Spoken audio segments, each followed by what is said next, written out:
السلام علیکم۔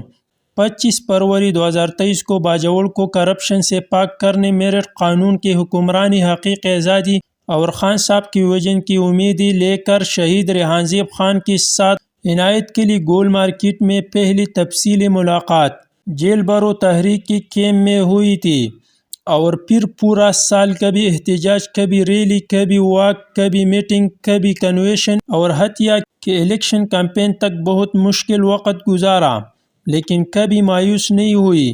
لیکن 31 فروری 2024 کو ظالموں نے میرے یار کو بہت بے دردی کے ساتھ شہید کیا۔ ظالموں کو کیا معلوم کہ شہید مرتے نہیں، اور نہ ہی شہید ریحان زیب کے نظریہ اور سوچ کو کوئی ختم کر سکتا ہے۔